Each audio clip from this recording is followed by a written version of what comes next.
toutes et à tous d'être là. Donc, c'est une séance qui est un petit peu exceptionnelle aujourd'hui. D'abord, il y a une... Non, j'ai cru qu'il y avait une question. Qui est un petit peu exceptionnelle. D'abord par son invité, la chance qu'on a d'avoir Bérangère Marquez Pereira, qui est donc là avec nous. Je redirai quelques petits mots après, juste sur le contexte du séminaire aujourd'hui, qui est multi-labellisé, puisque c'est donc tout d'abord un séminaire du groupe Genre et Politique de l'Association belge de sciences politiques, donc Clémence de Swert qui est là aujourd'hui, qui le co-dirige avec Audrey Van de Leene qui n'a pas pu se joindre à nous aujourd'hui. Ah, attendez, excusez-moi, il y a du larcène. Est-ce que vous pouvez couper le micro, s'il vous plaît? Isaline, je pense que c'est vous. Voilà, je vous ai autoritairement coupé le micro, je suis désolée. Et donc, pourquoi le groupe le GT Genre et Politique de la BSP?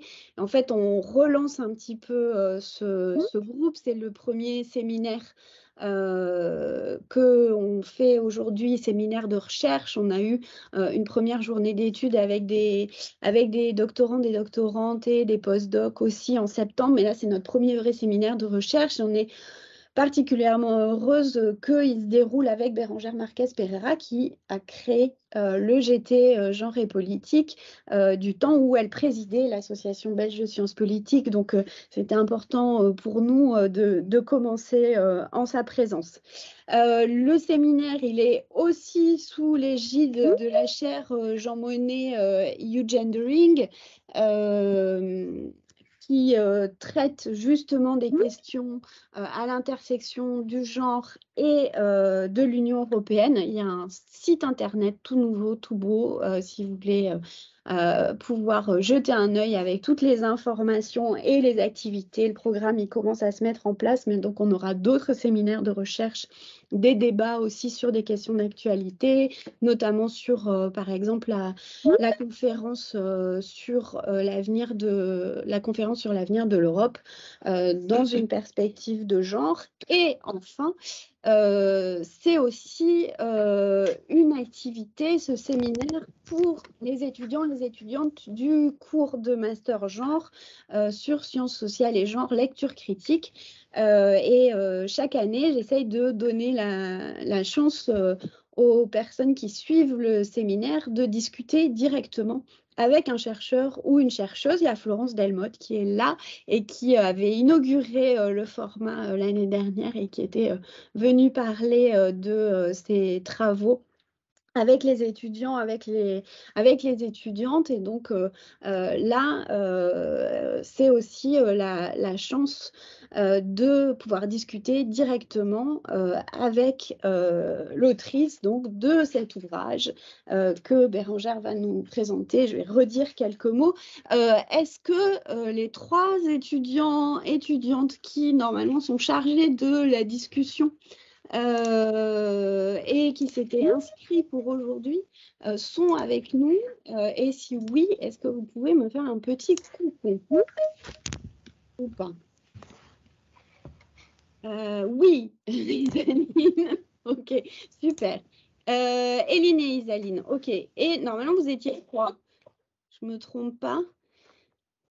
Oui, mais il y a eu un désistement avec un camarade qui a pas poursuivi le master, je crois. Ah, d'accord, ok. Bon, bah écoutez, merci beaucoup du coup à toutes les deux d'être là et vous aurez le plaisir de commencer la discussion. Donc, après la présentation générale que va faire Bérangère, je ne veux pas parler trop longtemps, juste redire deux mots pour présenter Bérangère Marquez Pereira, qui est sociologue et spécialiste notamment donc, des questions relatives à la citoyenneté sociale et à la citoyenneté politique des femmes, qui a beaucoup développé tout au long de sa carrière de prof à l'ULB un regard comparatif sur l'Europe et l'Amérique latine. Et on en parlait il y a quelques minutes, j'ai découvert, je dois l'avouer, en préparant le séminaire, que l'ouvrage qu'elle va nous présenter aujourd'hui est un retour à des anciennes amours, en quelque sorte, puisque son premier ouvrage portait sur déjà sur les questions de droit à l'avortement comme enjeu politique, comme enjeu de débat public, centré sur le cas de la Belgique pour son premier ouvrage, 1989, c'est ça. Et donc aujourd'hui, retour à ces questions-là avec une perspective élargie à l'Union européenne, donc l'avortement dans l'Union européenne, acteurs, enjeux et discours. C'est un ouvrage qui date de 2021. Moi, je pense qu'on peut le qualifier de somme sur le sujet. C'est une somme et un ouvrage qui est aussi un ouvrage vraiment nécessaire, je pense, aujourd'hui, notamment parce qu'il apporte un regard qui a un regard scientifique, mais aussi un regard sans concession par la rigueur dont il fait preuve, la façon de décortiquer, de passer au crible les discours, les concepts, les pratiques. Donc la façon dont on va s'organiser, une quarantaine de minutes, hein, c'est ça qu'on avait dit, de présentation par Bérangère de l'ouvrage. Éline et Isaline, on vous laissera les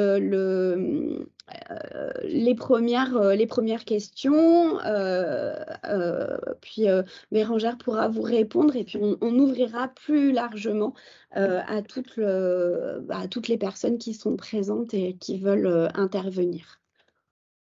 On y va? Oui. Allez, c'est parti, merci beaucoup. Tout d'abord, merci Sophie. Je suis ravie de venir vous parler et effectivement, je suis revenue à mes premières amours.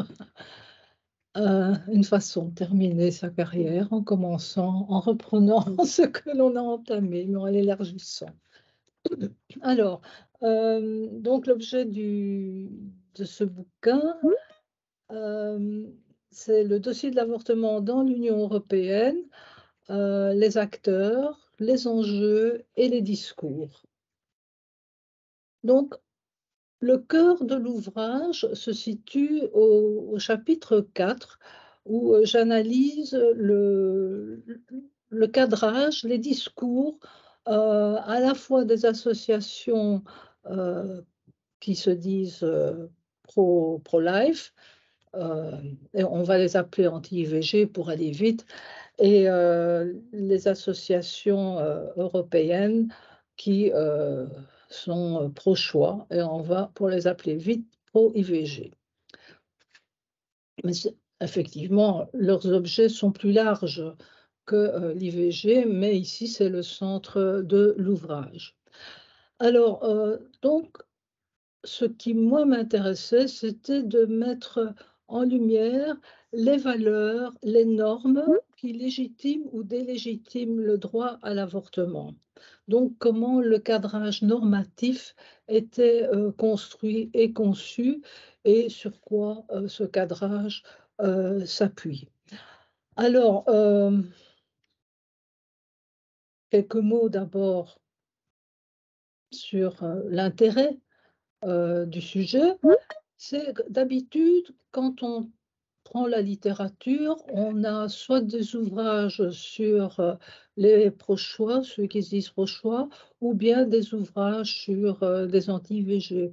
Et moi, ce qui m'intéressait, c'était de les prendre en même temps, de les mettre en perspective, sachant évidemment d'emblée que c'était antagoniste, mais il y a plus que ça. Et ce plus que ça, on le découvre quand on travaille sur les discours. Alors, d'abord quelques mots sur le titre et Et donc, sur la problématique, moi, dans tous les travaux que j'ai faits, j'ai plutôt travaillé à partir de la sociologie historique du politique. Alors, sans m'appesantir, ça veut dire quoi? C'est d'abord s'intéresser aux acteurs et, dans ce cas-ci, donc les associations européennes sur ce sujet, mais il y en a beaucoup. Je vais y revenir. Alors, comment j'ai fait mes sélections? Les enjeux, les acteurs portant des enjeux. Là, bon, par rapport au, je veux dire, au moment, j'ai pris 2 moments cruciaux pour l'Union européenne. Ça a été d'une part la pétition d'It One of Us, et j'y reviendrai bien sûr, et le rapport de la social-démocrate portugaise Edith Estrela au Parlement européen sur les droits reproductifs et sexuels. Et on aura l'occasion bien sûr d'y revenir. Et les discours, chaque fois que je vais vous parler des différents chapitres, je mettrai en avant le corpus d'analyse qui se retrouve dans les annexes. Donc, on a la possibilité de, à partir de ces annexes qui sont relativement complètes, je pense, d'avoir d'autres regards ou d'autres types d'analyse. Alors, quand on travaille dans la sociologie historique du politique, on privilégie le temps long. Alors, bon, évidemment, le temps long, c'est toujours très relatif. Pour le chapitre qui porte sur la Belgique, ça fait 50 ans. Et sinon, j'ai pris pour tout ce qui concernait les discours au niveau de l'Union européenne, je vous préciserai tout de suite lesquels, et au niveau de l'ONU, j'ai pris la période d'une trentaine d'années. Pourquoi? Parce que les enjeux des droits reproductifs et sexuels commencent à se poser véritablement à partir des grandes conférences onusiennes des années 90. Donc le temps long, merci. Les rapports sociaux. Et dans ce cas-ci, puisque l'avortement porte sur le corps des femmes, ça me semblait un peu tomber sous le sens de travailler à partir des rapports sociaux de sexe ou des rapports de genre, comme on voudra. Et je me base, on peut y revenir pendant la discussion, je me base sur l'approche qu'en a fait John Scott. Donc, les rapports sociaux de sexe sont considérés comme, on pourrait dire, la matrice des rapports de pouvoir, donc de hiérarchisation, de séparation, de division sexuée du travail, etc. Alors, bien sûr, dans un sujet comme celui-ci se pose presque de manière évidente la question de la neutralité axiologique, donc de la neutralité par rapport aux valeurs. Si vous le voulez, on y revient pendant la discussion. Je continue sur mon titre ou le sous-titre. Donc, l'analyse, le choix des acteurs. Il y a pour les acteurs anti-IVG, il y a à peu près 500 associations européennes. Bon, vous imaginez bien que je n'allais pas travailler sur 500 associations. Donc, il fallait faire un choix. Alors, le choix que j'ai fait, c'est aussi fonction des enjeux sur lesquels je reviendrai, c'est de travailler à partir de 2 réseaux transnationaux de causes, la fédération One of Us et la fédération au choix qui s'intitule The High Ground Alliance for Choice and Dignity in Europe. Alors, quelles sont les associations majeures particulièrement pertinentes dans la dynamique des rapports de force dans ces 2 réseaux transnationaux? C'est d'une part, pour les Antilles, une sorte de réseau Agenda Europe qui a été mis en avant, dont l'existence a été véritablement mise sur la place publique, je dirais, par Neil Data, qui est le secrétaire général du Forum européen parlementaire sur les droits reproductifs et sexuels. Et cet Agenda Europe travaille avec d'autres, met en réseau d'autres associations. Donc, c'est un peu pareil, Agenda Europe et Fédération One of Us. Bon, disons que je le dis un peu vite. mais fait partie en particulier la Fédération des associations familiales catholiques européennes, et puis aussi d'autres associations de type européen, et des associations plus nationales qui sont fondamentales. Et j'en veux deux exemples, c'est Ordo Iuris pour la Pologne et Aste OIR pour l'Espagne, qui se sont donnés notamment comme objectif de préparer des projets de loi qui comment disent, réduisent autant que faire se peut la portée des lois sur l'avortement, sur le droit à l'avortement, et certains y réussissent, d'autres pas. Et puis, il y a un centre juridique qui est fondamental du côté des anti-IVG, c'est le centre du European Center for Law and Justice, c'est la branche européenne ici qui nous intéresse, et qui agit au niveau judiciaire international et européen. Alors, du côté des pro-choix, donc de cette fédération, vous avez, je les donne dans le désordre, hein, Catholic for Choice, qui sont des catholiques qui sont pour le droit à l'avortement et qui mettent en cause la doctrine de l'Église. La Fédération humaniste européenne,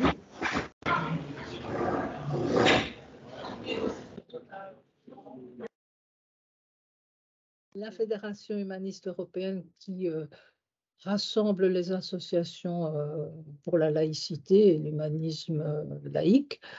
Alors, ce fameux forum des parlementaires européens pour les droits sexuels et reproductifs dont je viens de vous parler, et bien sûr l'International Planned Parenthood Federation, donc le planning familial international et en particulier le réseau européen. Il y a le lobby européen des femmes qui, rassemble une majorité d'associations nationales de femmes ou féministes et qui fait le relais en termes de revendications et de demandes vers la Commission européenne.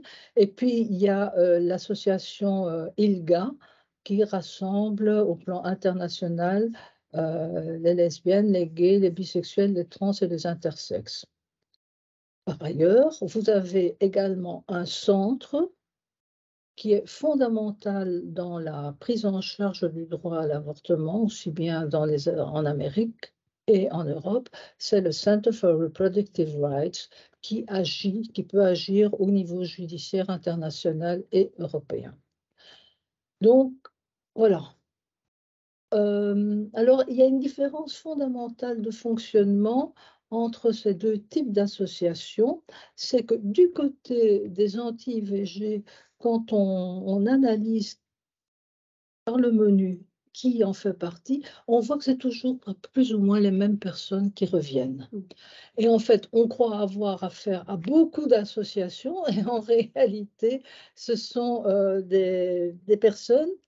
quelques personnes, mais qui peuvent être importantes, qui travaillent en réseau. Tandis que du côté pro-choix, vous avez plutôt des associations qui ont un public cible avec un objectif précis. Les uns, c'est la laïcité, les autres, c'est ceci ou cela, et qui travaillent, comme dirait Neil Data, en silo. Donc, bien sûr, c'est des coordinations, mais elles n'ont peut-être pas la même consistance comme coordination, même si elles ne sont pas sans importance pour autant.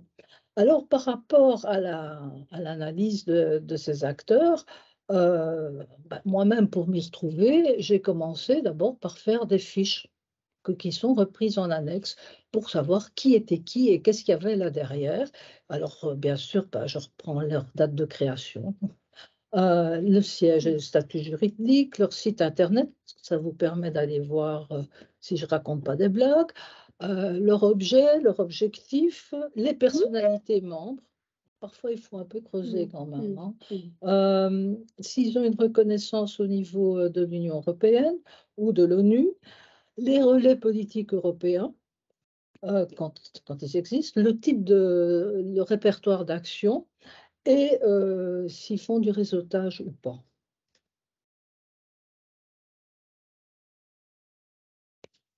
Donc, le choix des acteurs, le choix des enjeux. Donc, j'ai pris les 2 enjeux majeurs dans les années 2000, qui a été d'une part le lancement de la pétition d'initiative citoyenne One of Us, un de nous.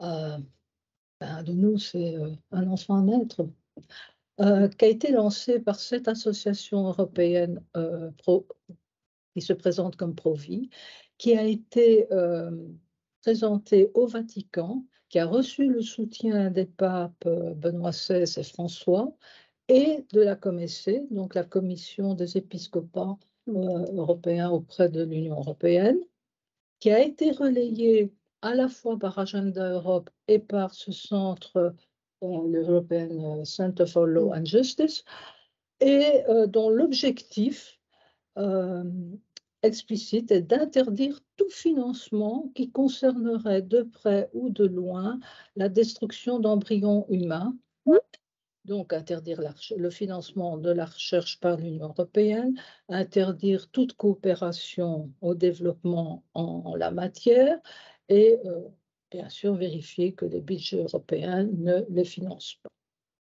C'est une approche globalement du droit à la vie dès la conception jusqu'à la mort naturelle. Cette pétition n'est pas passée malgré le fait, pour des raisons de type juridique dans lequel je n'entre pas, malgré le fait que ça a quand même rassemblé 1,7 million de personnes. Alors par ailleurs, l'autre enjeu, donc ça c'était en 2012. En 2013 a été présenté et rejeté le rapport donc de la social-démocrate Edith Estrela au Parlement européen sur les droits reproductifs et sexuels. Et en fait, ce rapport était une actualisation d'un premier rapport qui avait eu lieu en 2002 par le social-démocrate Van Lancker au Parlement européen et qui reconnaissait le droit d'accès à l'avortement sûr et légal fondé sur le droit à la santé des femmes. Donc le droit d'accès à l'avortement sûr et légal fondé sur la santé, et c'est important d'en faire la différence, ce n'est pas la même chose qu'un droit à la libre disposition de soi, fondé sur l'autonomie des femmes, ce qui ne veut pas dire qu'on ne reconnaît pas l'autonomie des femmes, parce que sinon, si on veut être efficace et donner un droit effectif à un accès à l'avortement sûr et légal, si on ne reconnaît pas l'autonomie des femmes dans la décision qu'elles ont à prendre, dans un sens ou dans l'autre, le risque, c'est, en termes de santé publique, l'avortement clandestin. Bref, ce rapport Van Lancker reprend, qui avait été accepté, reprend au fond, dans son discours, les grands acquis des conférences onusiennes liées aux droits humains, sur lesquels je reviendrai. Alors, bien sûr, le contexte, entre-temps, avait changé entre le rapport Estrela et le rapport Van Lancker. C'est qu'entre les deux étaient entrés à l'Union européenne des pays de l'Est et oriental, et que vous aviez comment on dit ça encore, des traités d'adhésion qui explicitaient le fait que la question de l'avortement ne serait pas prise en compte. Donc ça reste une matière nationale au niveau de l'Union européenne, c'est le principe de subsidiarité qui prime. Alors les discours, moi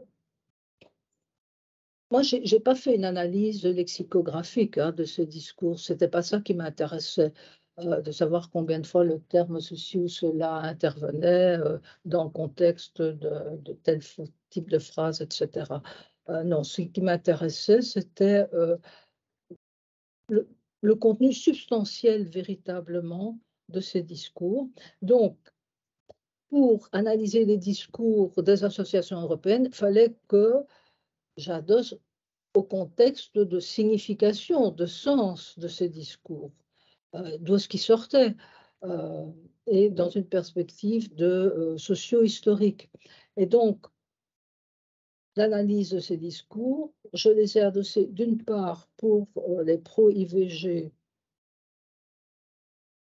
au chapitre 2, c'est-à-dire la construction qu'il y a eu de la notion de droit reproductif et sexuel dans les années 90, déjà 80, par des associations féministes transnationales et qui préparaient en liaison avec l'OMS et l'IPPF, donc l'Organisation mondiale de la santé et le planning familial international, qui préparaient les conférences onusiennes de 1993 à Vienne sur les droits humains, de 1994 sur la population et le développement au Caire et de 1995 sur les droits des femmes à Pékin.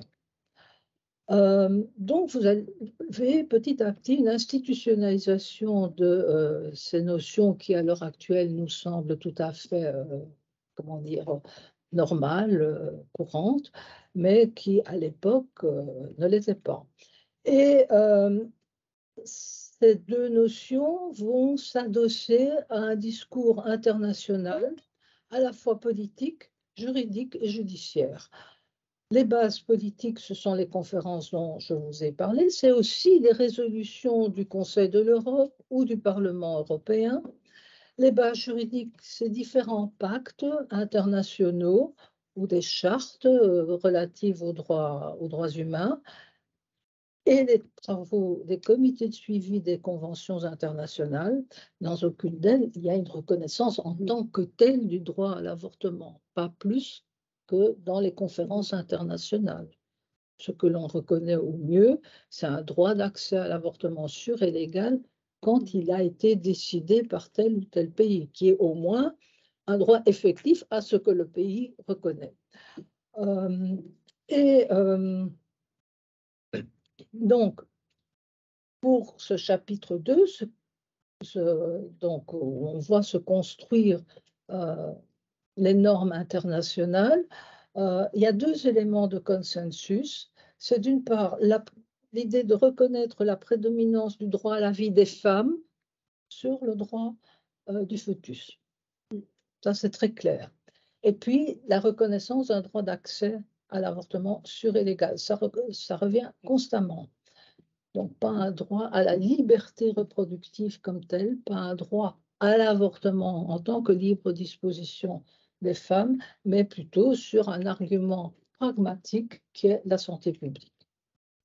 Par contre, il n'y a pas de consensus sur le moment où commence la vie. Donc, on laisse aux États la marge d'appréciation la plus large possible.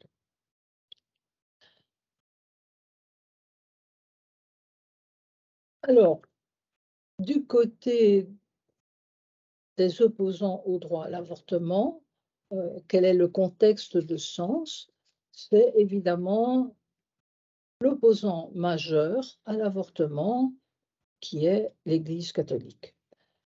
Alors là, j'ai dépouillé à la fois, donc du point de vue doctrine proprement dite, j'ai dépouillé les encycliques, les lettres apostoliques, les audiences générales, les papes Paul VI, Jean-Paul II, Benoît XVI et François. Ça fait quand même une littérature assez importante.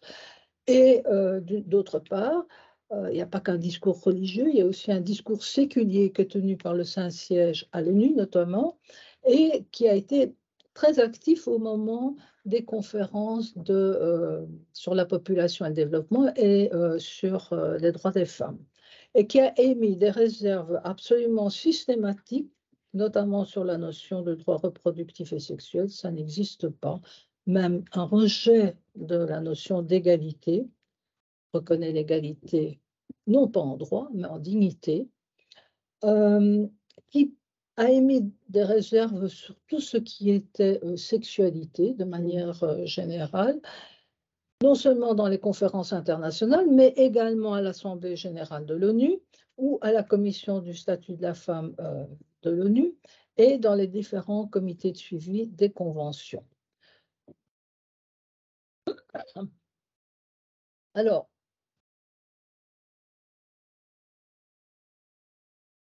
la thèse principale, si vous voulez, c'est le principe d'opposition systématique aux droits des femmes. Et on peut dire que depuis les conférences onusiennes, il y a une, une sorte de spectre qui entre littéralement de Saint-Siège. C'est d'une part l'autonomie des femmes et d'autre part la question de l'homosexualité. Voilà, c'est à ça que s'adossent les associations anti-IVG au niveau européen.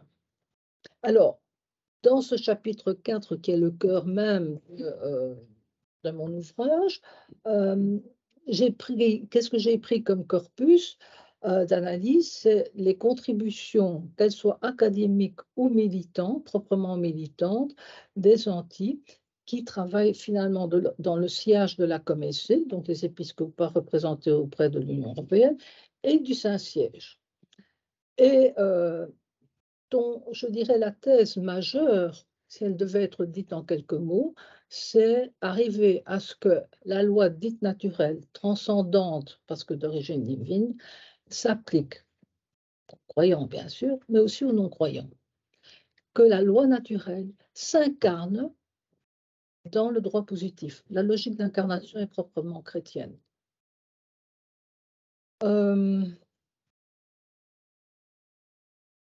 Alors, du côté des pro-IVG, là, vous avez également l'analyse des discours. Il y a moins d'écrits en tant que tels académiques, proprement dit, mais plutôt des discours d'expertise, de rapports, de documents des différentes associations sur tel ou tel point. J'y reviendrai pour développer la thèse proprement dite. Et alors, j'ai eu quand même un chapitre qui ne portait pas sur l'international ni sur le supranational, mais sur le national, qui est la Belgique. Alors, pourquoi la Belgique? Bien sûr, j'avais déjà travaillé dessus, mais au-delà de cet aspect pragmatique, la Belgique est un cas particulièrement intéressant. Pourquoi? Parce que c'est une société où il y a une porosité très importante entre la société civile et la société politique, et qui se vérifie sur le long terme. Et ce que je voulais mettre en avant, c'était les processus de politisation et de décision. Et comment, dans un premier temps, la loi qui va reconnaître une certaine dépénalisation partielle de l'avortement en 1990, si vous voulez, est issue d'un échec de la politique traditionnelle d'accommodement entre élites politiques et est redevable en grande partie à la désobéissance civile. Et puis, dans un second temps, la loi de 2018 qui sort en principe l'avortement du code pénal, vous avez un retour à la politique d'accommodement. Vous n'avez plus en tant que telle une désobéissance civile, mais une vigilance très pointue. Tout ça avec des interconnexions extrêmement importantes et de tous ordres entre société civile et société politique, pour le dire vite. Et là, de nouveau, pour avoir des visions tout à fait systématiques, j'ai repris toutes les propositions de loi des différents partis entre 2018 et 2021. Alors, il fallait quand même savoir, puisque je travaillais sur l'Europe au niveau national, qu'est-ce qui se passait pour chaque pays. Alors, là, j'ai d'abord pris ce que l'OMS pouvait en dire, l'IPPF, et puis un jour, je suis tombée sur des écrits du planning familial français qui reprenaient par ordre alphabétique tous les critères légaux, pays par pays. Bah, ça, évidemment, c'était pas mal pour moi. Mais en bonne sociologue et politologue que je suis, je me suis dit, par ordre alphabétique, non, on va faire une typologie. Et donc, j'ai fait une typologie qui allait des régimes d'autorisation les plus libéraux aux plus restrictifs et les régimes d'interdiction. Et je vous assure que ça m'a pris, pour le faire, tout le temps de la recherche et de l'écriture du bouquin. Plus d'une fois, je me suis dit, ah non, non, l'Allemagne, pourquoi est-ce que je le mets là et pas plutôt là?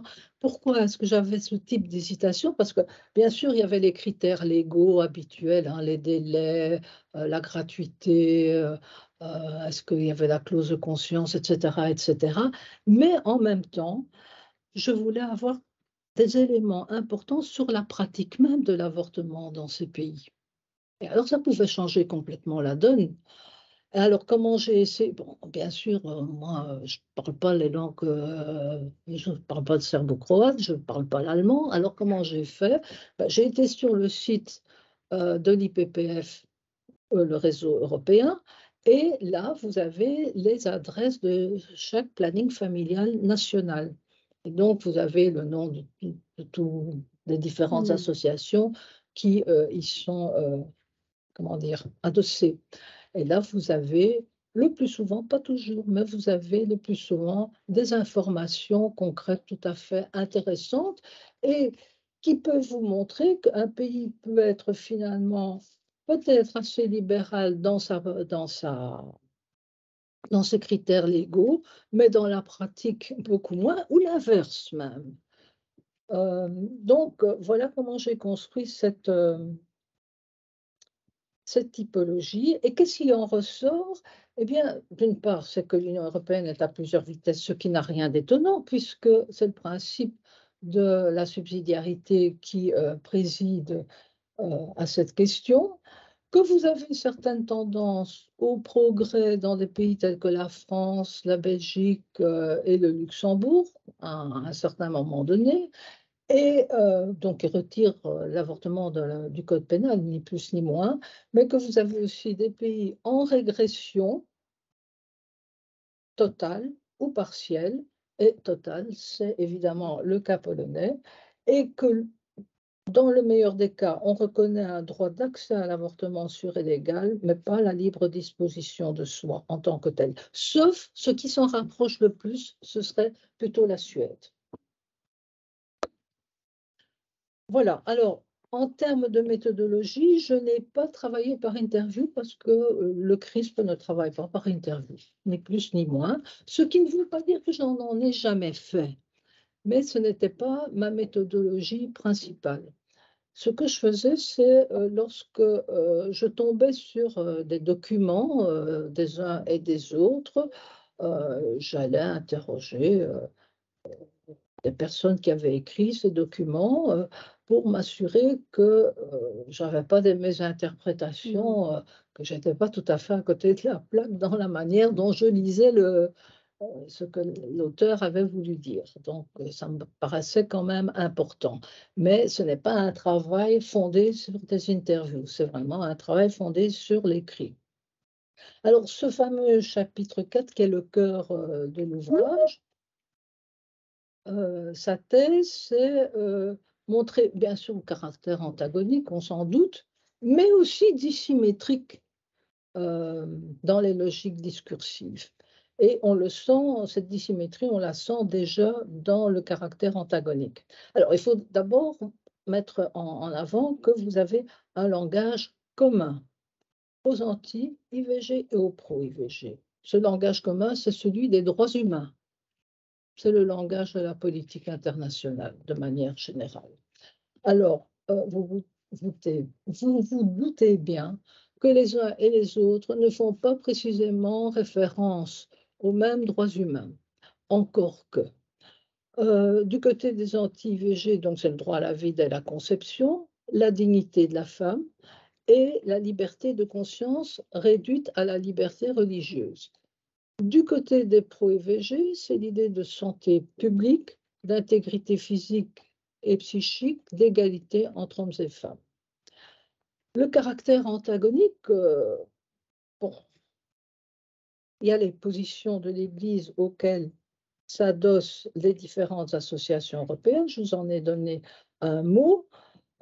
Précisons simplement que le premier droit humain qui est considéré, c'est le droit à la vie, que c'est ce droit-là qui est considéré comme donnant sa valeur à tous les autres droits humains, et que le test par excellence de l'observance des droits humains, c'est l'observance de la liberté religieuse. Alors, il y a véritablement deux normes en matière de sexualité qui sont mises en avant. C'est que l'acte sexuel légitime et reconnu, c'est celui dans le mariage entre un homme et une femme, et le rejet de la dissociation, quelle qu'elle soit, entre sexualité et procréation. Donc, l'idée, c'est la loi naturelle doit s'inscrire dans le droit positif. Ça veut dire que les fondements des droits humains ne peuvent pas, et c'est écrit en toutes lettres, ne peuvent pas relever de la simple subjectivité des opinions à travers le débat public, à travers la délibération politique. Ça ne relève pas du pluralisme des valeurs et ça s'impose aux croyants et aux non-croyants.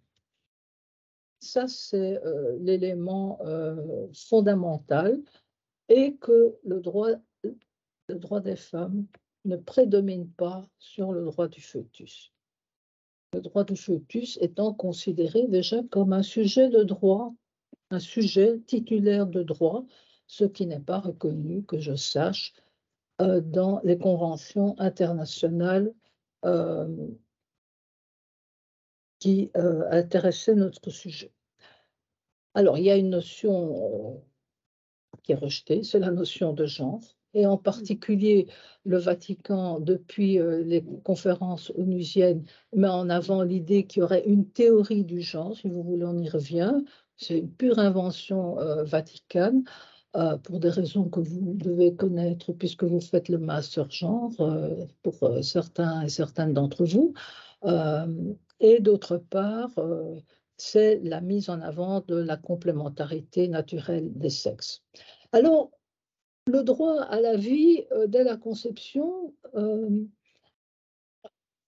s'est doublé à partir des années 80-90 de l'idée de la dignité de la femme. Et cette dignité, elle est conçue de manière, me semble-t-il, assez particulière, c'est qu'il faut s'assurer du consentement éclairé, informé des femmes. Pourquoi? Parce que si elles sont enceintes, elles sont nécessairement vulnérables. Vulnérables à quoi? Aux pressions éventuelles de son conjoint, vulnérables aux injonctions explicites ou implicites de la société, et elles sont finalement dans un état de détresse. Par ailleurs, pour s'assurer que ces femmes se rendent bien compte de ce qu'elles feraient si elles avortaient, il y a l'utilisation de l'imagerie médicale, ce qui n'a fait pas dans les années 70, mais avec les nouvelles technologies médicales, ça va s'imposer, donc de leur faire bien entendre les battements du cœur du fœtus, etc. Donc, vous avez toute une idéologie qui est de type essentialiste et naturaliste, fondée sur l'organicisme essentiellement, et le modèle par excellence, c'est le modèle polonais. Du côté des pro-choix, donc toujours dans l'antagonisme, vous avez, je l'ai déjà dit, la libre disposition de soi, non pas comme propriété de soi. Le corps n'est pas considéré comme une marchandise dont on fait ce qu'on veut, mais comme liberté de disposition de l'usage de son corps. Donc, c'est le droit à la privation. Donc, l'idée, c'est que l'avortement est un acte de la vie privée qui relève de la seule conscience personnelle. Et là-dedans est mis en avant, évidemment, la neutralité axiologique de l'État, notamment sur le début de la vie, et l'idée que c'est l'autonomie de décision des femmes, et pas celle du conjoint, ni celle de l'Église, ni celle de l'État, ou que sais-je, qui devrait intervenir. Et est mis en avant également l'argument pragmatique de la santé publique, parce que cette autonomie, elle est aussi un outil de santé publique pour éviter l'avortement clandestin. Ça, c'est le type de raisonnement qui est tenu par les pro-choix, les pro-droit à l'IVG. Quand je dis pro-IVG, c'est plutôt pro-droit à l'IVG. Hein. C'est pas c'est pas être pour l'avortement en tant que tel. Et en fait, vous avez dans cette idée de pro-choix une doctrine, une idéologie qui relève à la fois de l'individualisme libéral laïque et du féminisme des années 70 avec des inflexions à la fois libertaires et égalitaires. Mais dans ce que je viens de vous indiquer, vous avez en fait un caractère dissymétrique qui se joue dans le débat. Parce que du côté des pro-IVG, on met l'accent sur le pluralisme des valeurs, sur le droit positif, sur une vision extensive et dynamique des droits humains. L'idée, c'est de faire entrer les droits sexuels et reproductifs dans le champ des droits humains. Donc, le droit à avoir des droits, des nouveaux droits, et à pouvoir les appliquer. Et les anti-IVG sont considérés de la part des pro-IVG, pour le dire vite, comme des adversaires politiques. Tandis que les anti-IVG considèrent la loi naturelle pour tous. Donc, il n'y a pas de débat public, il n'y a pas de débat politique possible. Et vous avez une vision de conservation, conservatrice des droits humains. Il ne s'agit pas de commencer à accumuler de nouveaux droits, les droits des gays, des lesbiennes, les droits des femmes, les droits reproductifs et sexuels, etc. Et les pro-IVG sont considérés non pas comme des adversaires politiques, mais comme des ennemis politiques. Vous avez une coupure entre l'ami et l'ennemi, et non pas ami-adversaire. On négocie avec des adversaires. Les ennemis, on tend à les éradiquer. Et on sait ce que ça a donné. Donc, l'Église, ici, auquel s'adossent les positions des associations européennes,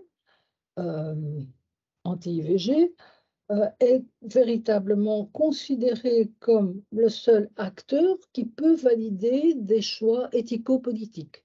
Et je dirais qu'on pourrait considérer qu'à partir de là, et avec le clivage, la vision clivée du nous et du eux, qu'on a véritablement une colonisation de la parole éthico-politique. Et c'est là que se situe la dissymétrie du débat.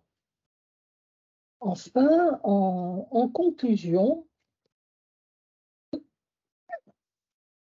je me suis confrontée au fait que le langage des activistes d'un côté et de l'autre, c'est le langage des droits humains. Mais le langage, quand je prenais la littérature politologique ou sociologique, c'était pas toujours le langage des droits humains qui était pris en considération, mais surtout chez les sociologues qui ont travaillé sur le droit à l'avortement, c'était plutôt la question de la citoyenneté. Alors, à chaque chapitre sur lequel j'ai travaillé, que je vous ai décrit et mis en avant les thèses, apparaissait la question au moins de la citoyenneté sociale. Donc, à la fois la citoyenneté sociale, c'est les prestations sociales, c'est la santé publique, c'est les subsides aux centres de planning, etc., etc.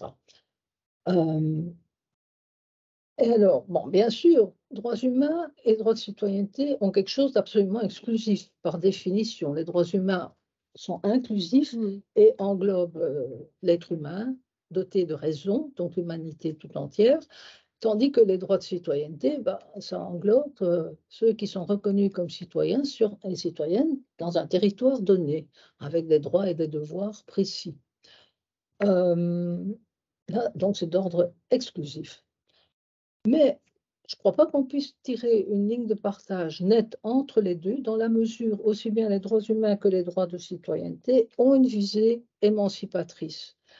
En tout cas, il y a 3 points qui me semblent essentiels. C'est d'une part que vous avez à faire quand on parle de l'avortement, mais d'autres sujets aussi, c'est d'une part l'idée d'élaboration de nouvelles normes sociales ou politiques. Et dans ce cas-ci, vous avez affaire à un processus de politisation, de subjectivation, le fait de devenir un sujet social et politique à part entière, capable de négocier et d'imposer éventuellement d'autres définitions de la citoyenneté.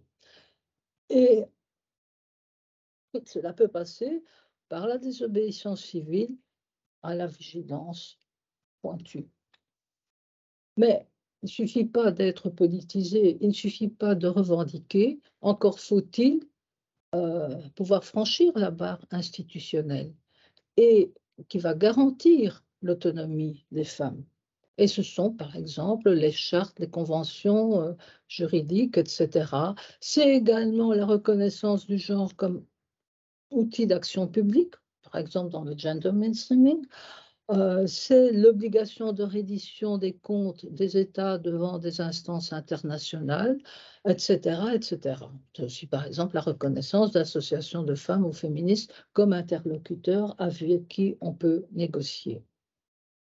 Reste que tout cela, c'est bien beau, mais il y a quand même, comme je vous l'ai dit, dans la question de la citoyenneté, des gens qui n'ont pas la parole, qui sont des sans-voix, des sans-parts, dirait Jacques Rancière. Ce sont par exemple, dans ce cas-ci, les femmes migrantes, les femmes sans papier, les étrangères, les non-résidentes. Il faut quand même savoir que le droit effectif à l'avortement peut être lié à la question de la citoyenneté. Par exemple, ces femmes non citoyennes vont avoir des restrictions qui sont émises par les États pour avoir accès à l'avortement. C'est par exemple le cas, quand même une belle liste, hein, l'Allemagne, la Croatie, l'Espagne, l'Irlande, la Lettonie, la Lituanie, la Pologne par définition, le Portugal, la Slovénie, la Roumanie. Donc c'est quand même assez important cette question des non-citoyennes. Et puis il y a les filles mineures qui seront des citoyennes mais qui ne le sont pas encore à part entière. Ont-elles le droit à l'accès effectif? C'est le cas uniquement dans des pays comme l'Autriche, la Belgique, la Finlande, la France, les Pays-Bas, la Suède. Donc les pays qui sont le plus dans la reconnaissance la plus, je dirais, la plus permissive sur l'accès à l'avortement, où elles ne doivent pas avoir l'autorisation parentale, pour le dire autrement. Voilà ce que je voulais mettre en avant dans ce que j'avais fait. Et donc, dans cet ouvrage, la moitié de l'ouvrage est faite d'annexes, mais pas d'annexes de remplissage. Il y a d'abord cette typologie qui était assez compliquée à faire et sur lequel, bon, je suis maintenant déjà dans l'actualisation, puisque le bouquin va être traduit en anglais. Et d'autre part, sur les annexes qui reprennent les bases politiques, juridiques et judiciaires, j'ai été, je crois, exhaustif. Par exemple, dans les conférences internationales, j'ai repris tous les points qui concernaient directement la question de l'avortement. Et même chose pour les, allez, pas les conventions, mais Les chartes. non, les résolutions du Parlement européen ou du Conseil de l'Europe. Et donc, à chaque fois, donc ça prend quand même du temps d'être systématique et ça permet d'avoir un outil et de ne pas faire dire à ces conventions ou à ces résolutions ce qu'elles n'ont pas dit, ce qui quand même arrive très souvent dans le militantisme. Ça, c'est la différence entre le registre réflexif d'ordre scientifique, d'une démarche scientifique ou non. Et puis alors, par exemple, pour la Belgique, reprendre toutes ces propositions de loi avec tous les critères qu'il peut y avoir dans une proposition de loi, comme la gratuité, les délais, etc., etc. Ça prend un certain temps et c'est un outil aussi de comparaison, finalement, qui a toute son importance. Voilà. Merci beaucoup, merci beaucoup. Merci beaucoup. Alors juste, je relève, on ne s'est pas du tout concerté sur. Tu as fini en introduction. Mes collègues, notamment Denis et Florence, qui sont là, vont peut-être relever. Il se trouve qu'on est en train de présenter, de travailler sur un projet de recherche sur les sans-voix dans l'Union européenne et dans la façon dont l'Union européenne et peut constituer un espace alternatif de représentation de la voix des sans-voix ou pas. Et donc, c'est merveilleux, ça fait écho à ça, c'est fantastique. Et c'est pas du tout, c'était pas du tout concerté. C'est vraiment passionnant. Donc je vous propose qu'on commence à ouvrir la discussion. Je vais me tourner d'abord vers Éline et Isaline. Je ne sais pas comment, est-ce qu'il y en a une de vous deux qui commence ou vous parlez toutes les deux? Je vous laisse ouvrir vos micros.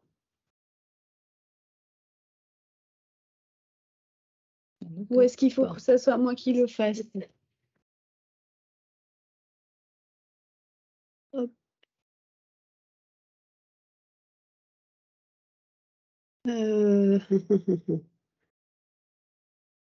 Alors, j'ai l'impression qu'on Oui, peut les rallumer nous-mêmes. Est-ce que vous m'entendez? oui, on vous entend bien. Vous pouvez y aller. Ok, très bien. J'ai l'impression qu'il y a eu un décalage. Je suis en train d'essayer de charger la présentation PowerPoint que j'ai préparée avec Éline. D'accord.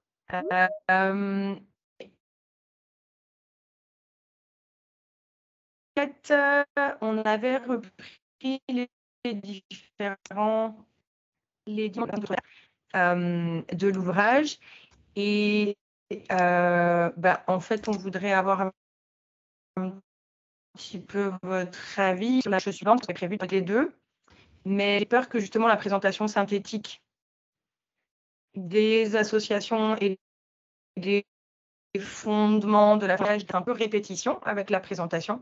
Donc, est-ce qu'on revient sur certains points de ou est-ce qu'on s'oriente directement vers des pistes de discussion? Isaline, on vous entend pas très bien, ça coupe. Donc moi, effectivement, je vous incite à aller plutôt directement sur les pistes de discussion. Et peut-être on va laisser Éline commencer si vous êtes d'accord, parce que Isaline, ça coupe un petit peu, on vous entend pas très bien. Ça va, Éline, vous êtes Oui, je ne sais pas si on m'entend. Oui, on vous entend très bien. Ok, parfait. Alors, du coup, moi aussi, j'ai été coupée, donc j'ai pas entendu exactement ce que Isaline disait au début. Mais avant de commencer cette petite présentation, on se demandait si on pouvait avoir un petit peu d'informations, parce qu'ici, voilà, on parle beaucoup de l'Église catholique, et donc avec Isaline, on s'est demandé en fait si d'autres autorités religieuses s'étaient un peu prononcées, positionnées par rapport à cette question justement de l'IVG dans le cadre de votre recherche. Peut-être que ce qu'on peut faire, c'est dites-nous, peut-être on va commencer par un petit premier groupe de questions. Comme ça, on pourra faire un ensemble de réponses si vous avez 2-3 autres questions auxquelles vous aviez pensé. Oula, attendez, parce que j'ai complètement... Ah, Oui. j'ai perdu... Alors, ce qui serait idéal, moi j'essaye de partager notre présentation PowerPoint, mais ça ne marche pas. Et il y avait en effet des blocs de questions, donc c'est très frustrant. Je ne sais pas si... Ah, voilà, vous la voyez. Alors, moi je ne la vois pas sur mon écran, c'est intéressant. Mais c'est sur la dernière slide, en fait. J'y vais, j'ai l'impression de contrôler bizarrement, donc j'y vais. Je vous mets la dernière slide, la 9. Merci. C'est très curieux.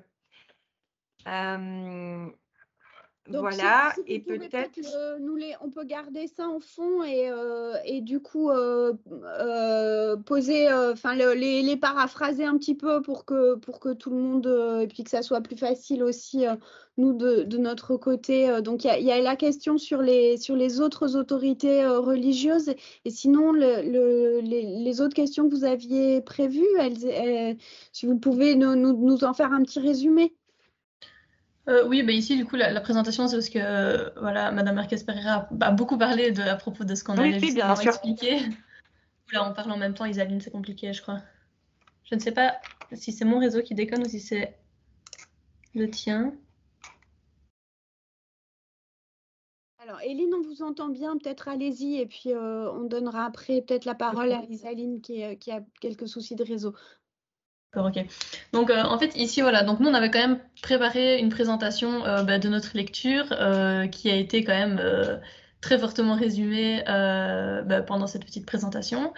Donc au niveau des pistes voilà, de questions pour éventuellement discuter tous ensemble, on se demandait si vous pouviez nous parler un petit peu globalement de votre parcours pour en arriver à justement écrire à propos de l'avortement au sein de l'Union européenne. Et plus précisément, donc voilà, j'ai entendu que vous expliquiez ne pas avoir fait beaucoup d'entretiens, que vous étiez basé beaucoup sur de l'écrit. Est-ce que dans le cas où il y avait des entretiens avec des associations justement anti-IVG, voilà, comment est-ce que c'était reçu, quels accès vous aviez justement à ces entretiens, comment le cadre a-t-il été posé, délimité à peu près dans cet ordre-là.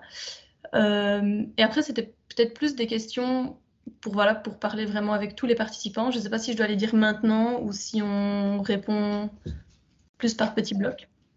Si, allez-y, dites-les, puis comme ça Ok. ça permettra, voilà, rassemblement. ouais, Ok. allez-y. Donc on avait prévu alors par la suite de parler justement de l'implication de ce type de travaux pour les stratégies militantes et politiques, et alors de justement se questionner un peu tous ensemble sur le rôle des hommes qui à un moment est envisagé parce qu'on parle justement de ce manque de responsabilisation des hommes par rapport à l'IVG, par rapport à la contraception. Et donc ici, on se demandait justement comment associer les hommes, comment les impliquer, sans pour autant leur donner le pouvoir de prendre la décision finale dans justement la question de l'avortement et de la charge contraceptive de manière générale. Et ensuite, voilà, il y avait aussi la question effectivement des autres autorités religieuses. Est-ce qu'elles se prononçaient ou non? Si oui, comment est-ce qu'elles se prononçaient? Voilà, globalement, c'est à peu près ça. Il y avait d'autres questions. Est-ce que vous m'entendez? J'ai changé d'endroit dans ma maison en espérant que la connexion serait meilleure. On t'entend mieux, je pense. Allez-y, Isaline, on vous entend. Ok, je vais essayer de profiter de cette amélioration. Alors voilà, il y avait, oui, le rôle pour les hommes. Est-ce qu'il y a des bonnes pratiques en la matière de ce que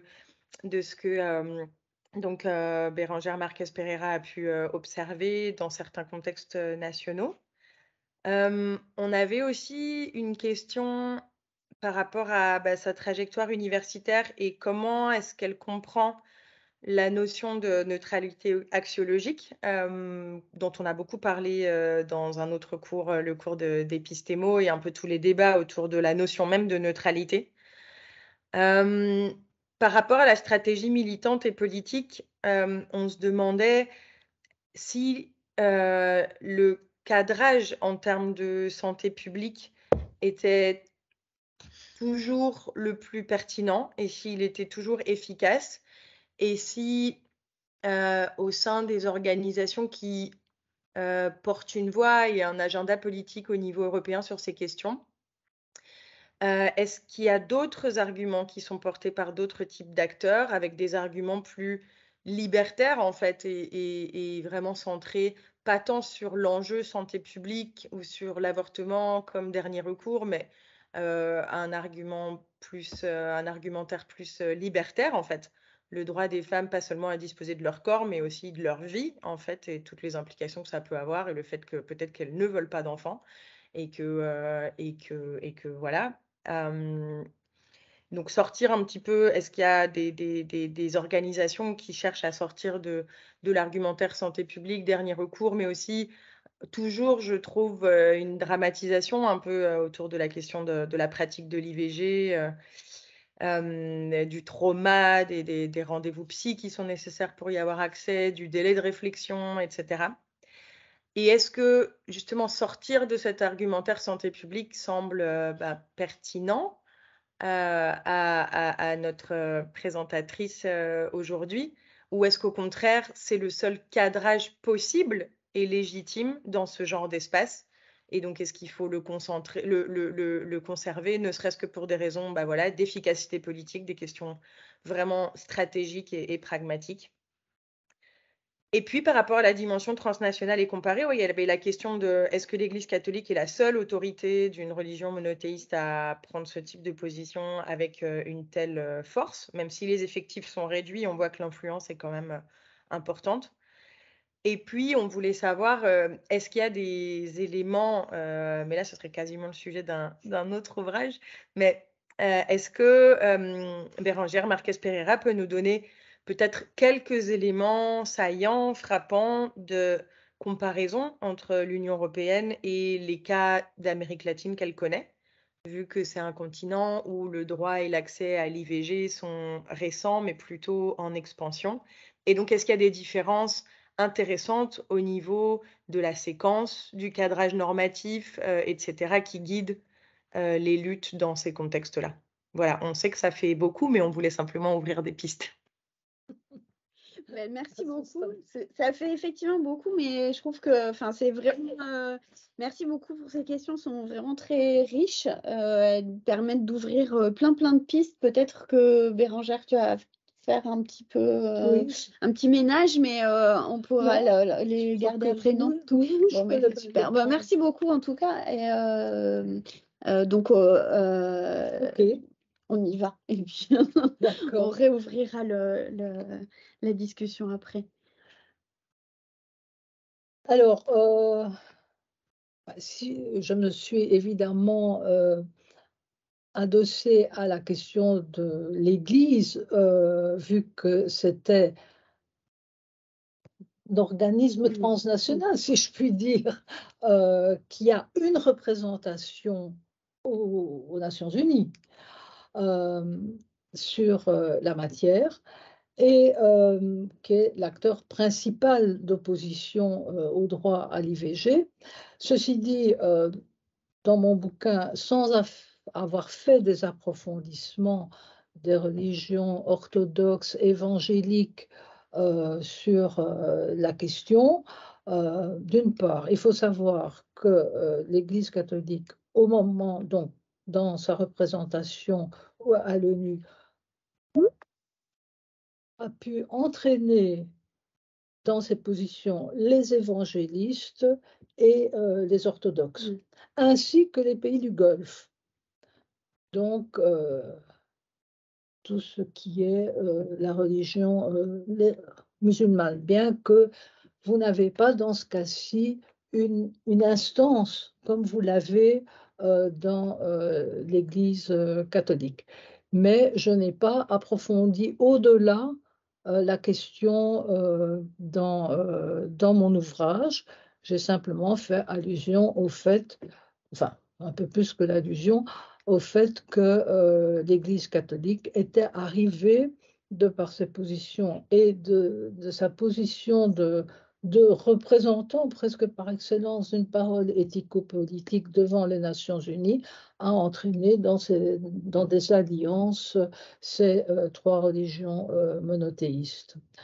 Je me permets, je trouve que tu as utilisé une expression particulièrement forte qui est celle de colonisation de la parole éthico-politique. Et je me demandais peut-être si tu voulais revenir, c'est effectivement une expression très forte. Moi, je l'utilise dans la mesure où, non pas simplement parce qu'il y a des positions antagoniques, ça fait partie de la démocratie, mais justement parce que il y a ce caractère dissymétrique dont j'ai parlé et qui, moi, me fait conclure qu'il y a une colonisation de cette parole éthico-politique à partir du moment où non seulement on se présente comme la seule instance possible de valeurs morales et qu'en même temps on refuse le pluralisme des valeurs en la matière. C'est en ce sens-là que je l'utilise. Sinon, bon, si on ne s'en tenait qu'au caractère antagoniste, sans ce caractère dissymétrique, il n'y aurait pas de nécessité à l'utiliser, me semble-t-il. Alors, qu'est-ce que je voulais dire? Vous m'aviez... Ah oui, pour les interviews. Donc, ça n'a pas été l'aspect important de mon travail, ne serait-ce que que la méthodologie utilisée au CRISP, ça n'en fait pas partie. Ceci dit, donc moi, c'était simplement par nécessité de me rendre compte de ce qui était dit dans les textes. Ceci dit, venant du LB, avoir accès aux associations anti-IVG, honnêtement, je n'ai pas perdu mon temps. Et par ailleurs, il y avait un aspect qui était très différent dans les textes que j'avais, parce que dans les textes des anti-IVG, j'avais proprement eu un nombre assez important de textes d'ordre académique qui sont plus faciles à analyser en tant que tels. Alors, je reviendrai après sur la question de la neutralité axiologique.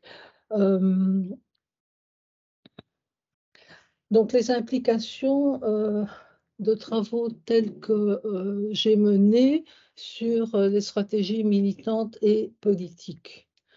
Bon, moi, je dirais la première implication, en fait, qui a été une de mes motivations, non dite, mais qui était quand même là, c'est que souvent, quand j'allais dans des conférences sur le droit à l'avortement, très souvent, j'entendais des propos euh, d'usage des conventions, par exemple, qui étaient souvent de l'à peu près.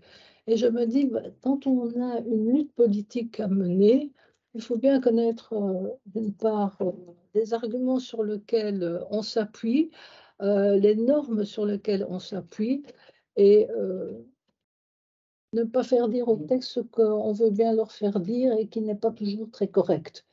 Parce que sinon, on n'est pas en mesure d'affronter l'adversaire. Ça a été une de mes motivations. Alors, est-ce que ça peut avoir des implications au niveau militant? J'imagine que oui, mais ça ne dépend plus de moi. Pas en tant que scientifique, ça ne dépend pas en tant que tel de moi. Mais ce que j'ai voulu faire, en tout cas, en étant la plus précise possible, et en particulier en donnant des annexes qui c'était donner un outil en tant que tel, qui peut être utilisé de manière très différente. Pas simplement dans un registre analytique, mais dans un registre qui est plus normatif ou qui est plus prescriptif, mais simplement qui était donner des constats de fait, des constats d'un état des lieux, des choses. Et ça peut être utilisé comme outil pour développer certains argumentaires. Alors, comment impliquer les hommes sans donner la décision? Là, je dirais que ça relève des politiques d'éducation sexuelle, avant tout. Sinon, ben oui, par exemple, un des éléments qui a été quand même majeur en Belgique comparé à la France au début de la lutte pour l'avortement, pour le droit à l'avortement, c'est que vous avez eu en Belgique une implication majeure de médecins progressistes. Ce qui n'a pas été, le rapport aux médecins n'a pas été du tout le même du côté des militantes pour le droit à l'avortement. C'était une stratégie, je dirais, beaucoup plus libertaire. Et ce n'est pas étonnant qu'en Belgique, il y ait eu des alliances, par exemple, je me souviens, Jeanne Vercheval qui avait été chercher Lily Peirce pour la question de l'avortement et des comités à mettre en œuvre, notamment en Wallonie.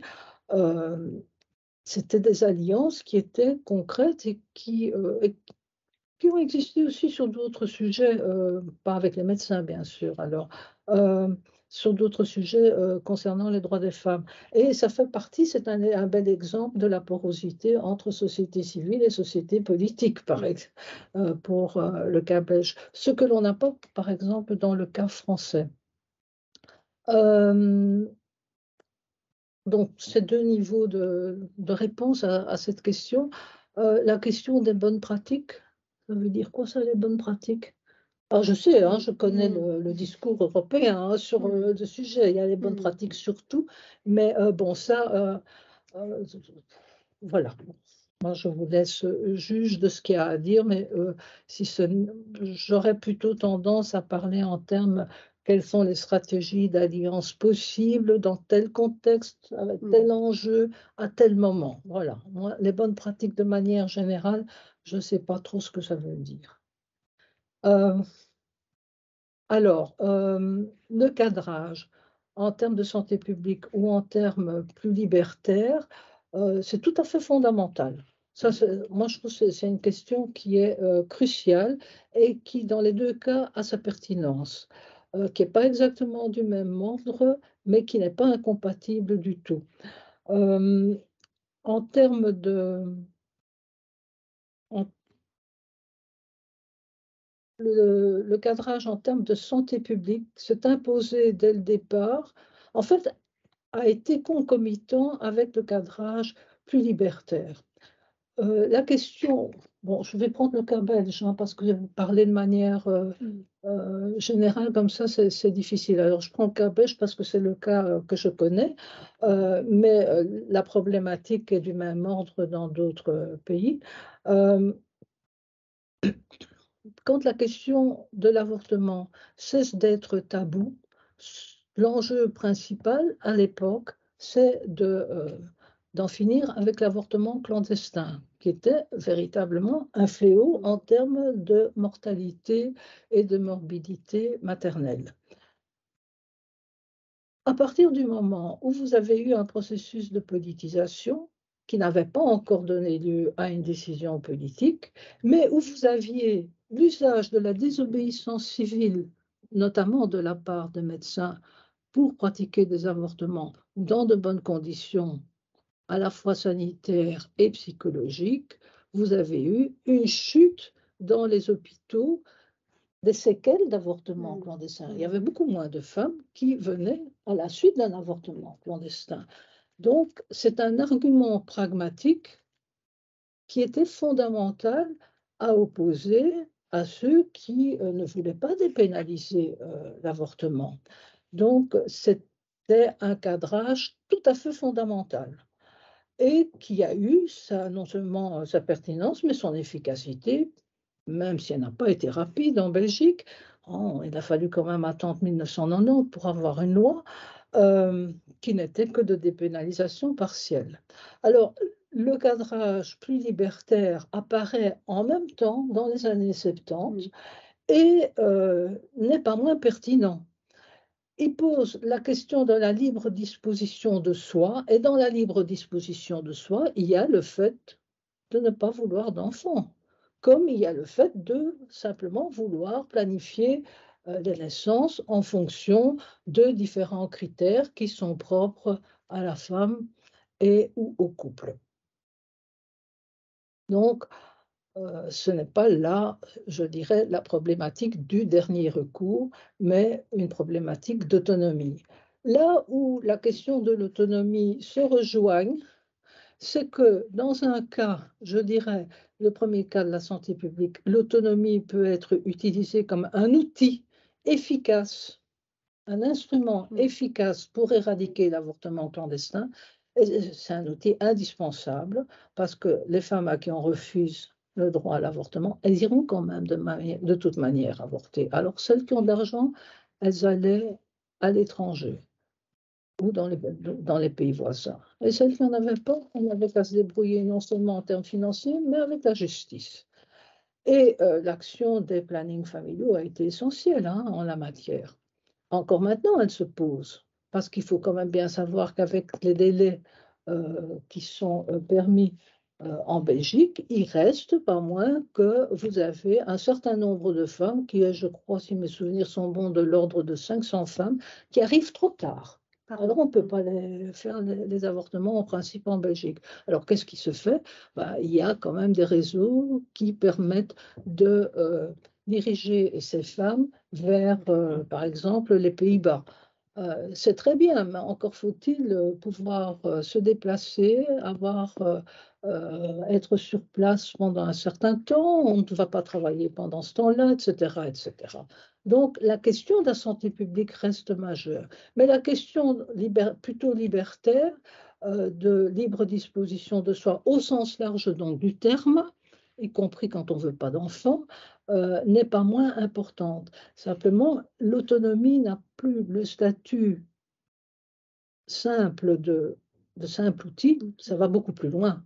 Ça va beaucoup plus loin et c'est un statut, euh, je dirais, en tant que tel, de vouloir être un sujet à part entière, qui décide de sa propre vie et qui décide du type de négociation qui va être enclenché ou non avec les médecins, avec les hommes, etc. Je ne sais pas si j'ai répondu à la question. Pour ma part, ce n'est pas moins efficace et pas moins pertinent. Parce que dans un cas comme dans l'autre, à différents niveaux, ce cadrage, ce double cadrage, pose la question de la citoyenneté. Parce que pour être citoyenne ou citoyen, il faut pouvoir avoir des droits auxquels correspondent des devoirs. Avoir des droits, c'est être sujet de droit, être titulaire de droit. Ça, c'est un premier élément.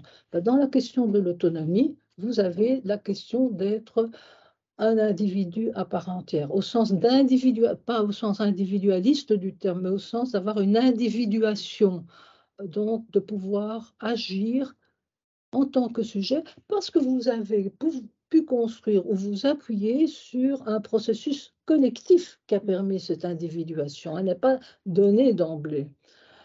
Et l'individuation est un élément fondamental de l'autonomie. Et par ailleurs, de l'autonomie au sens de libre disposition de soi. Mais dans la citoyenneté se pose aussi également la question de la citoyenneté sociale. Et dans cette question-là se pose la question de la santé publique.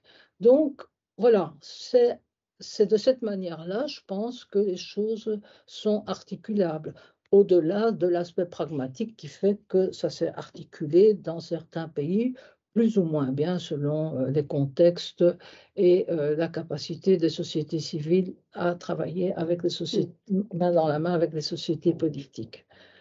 Voilà ce que je dirais dans un premier temps. Alors, la comparaison Europe-Amérique latine en tant que telle, je ne l'ai jamais faite. Ça pourrait se faire. Ce sera un autre ouvrage. Voilà, pour l'instant, j'ai donné. On avisera peut-être. Mais quoi qu'il en soit, c'est vrai qu'à l'heure actuelle, il y a une tendance à certains progrès en Amérique latine, notamment en Argentine, vous le savez, au Mexique, en Colombie. Et je suis, bon, et je m'arrête là, mais il y en a peut-être d'autres si mes souvenirs sont bons. Alors, ce qui est intéressant, c'est qu'on observe une judiciarisation du droit à l'avortement. Donc, pas simplement une législation nouvelle, mais l'acteur qui pousse à une législation nouvelle est de l'ordre des cas judiciaires qui sont posés devant les tribunaux, des cas qui sont parfaitement dramatiques, sur lesquels je ne vais pas entrer, mais ça a été un élément fondamental. Donc le processus de politisation n'est pas nécessairement du même ordre. Par ailleurs, pour le cas argentin, vous le savez, vous avez eu des manifestations absolument monstres, massives, d'ordre protestataire et de désobéissance civile. Vous aviez, par exemple, en Argentine, des réseaux de femmes et de médecins qui aidaient, un peu ce qu'on a eu en Belgique, qui aidaient des femmes à avorter. Mais alors, ce qui est tout à fait intéressant dans ces mobilisations qui ont eu lieu, et pas uniquement en Argentine, c'est que, comment dire, ce sont des femmes très jeunes, des filles. On a parlé de la révolution des filles, donc des femmes très jeunes, mais vous aviez d'autres, je veux dire, d'autres générations en même temps, et ça, c'est assez extraordinaire. Voilà, qu'est-ce que je peux encore en dire? Vous avez également la question de la constitutionnalisation du droit à l'avortement. qui se pose dans certains pays en Amérique latine et qui ne se pose pas dans l'Union européenne. Qu'est-ce que je peux encore dire là-dessus? Bon, ben, il faudra entrer dans les contextes particuliers. Ben, en gros, je dirais c'est les tendances générales qui peuvent être remises en question. Alors, pour la question de la neutralité axiologique, donc par rapport aux valeurs, ben, s'il y a bien un sujet sur lequel c'est particulièrement difficile, c'est évidemment la question de l'avortement. Et en particulier, je dirais, quand on est une femme, parce que qu'on ait ou non jamais avorté, c'est une question qui se pose nécessairement dans la trajectoire reproductive des femmes. C'est quelque chose qui peut toujours arriver pendant un certain âge reproductif. Même s'il n'y a pas nécessairement recours, c'est une problématique auquel toute femme finalement est confrontée d'une manière ou d'une autre. Alors quand on se penche là-dessus, sur le droit à l'avortement en tant qu'objet d'analyse, est-ce qu'on peut être neutre? Voilà, je dirais que de toute manière, quels que soient les sujets, la neutralité en tant que telle est impossible puisque la connaissance savante est toujours située dans un contexte, quel qu'il soit. Bon, ça c'est un premier élément. Par contre, ce qui est tout à fait possible, c'est une démarche scientifique, une démarche réflexive, une démarche de regard décalé, si je devais le dire comme ça, où il faut pouvoir distinguer et pas glisser de l'un à l'autre entre différents registres. Donc, le constat de fait, c'est ce que, par exemple, j'ai fait pour la typologie. Voilà un exemple. Le registre explicatif et interprétatif, donc, comment on établit ces causalités, les corrélations, les interprétations, qui sont toujours liées, qu'on le veuille ou pas, à des conceptualisations et à des paradigmes que l'on utilise. Alors, un paradigme n'est pas l'autre. On peut confronter des paradigmes pour, je veux dire, asseoir le plus possible la dimension réflexive et le regard décalé, mais ça reste quand même des constructions socio-historiques. Ça, c'est... Puis il y a un registre évaluatif qui est plus d'ordre d'évaluation des politiques publiques et donc là, vous entrez déjà dans un jalon politique qui se double aussi des registres prescriptifs, quel type de réforme on prône, ou de non-réforme, etc. Et un registre normatif qui est le plaidoyer ou le réquisitoire, ce que je n'ai jamais utilisé comme dans aucun de mes travaux d'ailleurs. Et tout ça pour dire qu'il n'y a pas en tant que tel d'effets bruts. Ce sont des faits construits. Donc, ce qui, moi, me semble important, c'est que si la neutralité en tant que telle n'est pas possible, par contre, une démarche d'objectivité ou de tendre à l'objectivité, elle est possible en distinguant ces registres dont je vous ai parlé. Et ce qui importait dans le travail que j'ai fait, c'était non pas dire ah ben il faut ceci ou il faut cela. Je n'ai pas été engagée par le pouvoir politique pour évaluer une politique publique. Je trouve ça très bien par ailleurs que certaines personnes le fassent et je trouve ça tout à fait fondamental, mais ce n'était pas mon objet. Et mon objet, c'était de déceler des logiques discursives à partir de 1990 dans un contexte où le refus des droits des femmes est de plus en plus prégnant et qui va de pair avec la montée d'un populisme identitaire de droite et des fondamentalismes. Et d'autre part, déceler par quel mécanisme des changements ou des maintiens de statu quo dans les rapports sociaux de sexe qui portent sur le corps des femmes, dans ce cas-ci, sont possibles ou pas possibles. Voilà ce que je voulais, et ça c'est une démarche d'ordre plutôt réflexif. Voilà comment j'appréhende la neutralité axiologique. Donc, c'est peut-être très important de l'avoir en tête. Hein. Je n'ai pas dit que ce n'était pas important, la neutralité axiologique. J'ai dit comment vous mettre ça en œuvre. Ce n'est pas simplement le constat de fait ou l'ordre normatif. Il y a plus que ça. Bon, bref. Je ne sais pas si j'ai répondu aux questions comme vous aviez envie d'avoir des éléments. Merci beaucoup. Isaline, vous voulez, ou Eline, rajouter un petit mot ou j'ouvre plus largement? Ici, je pense qu'on peut effectivement ouvrir un peu plus largement parce qu'on a fait le tour de toutes les questions et les réponses étaient très complètes. Donc voilà, merci beaucoup. Merci. Donc, écoutez, on peut ouvrir la discussion. Si vous voulez me mettre des petites mains jaunes pour signaler que vous voulez intervenir. Comme ça, j'ai un petit ordre.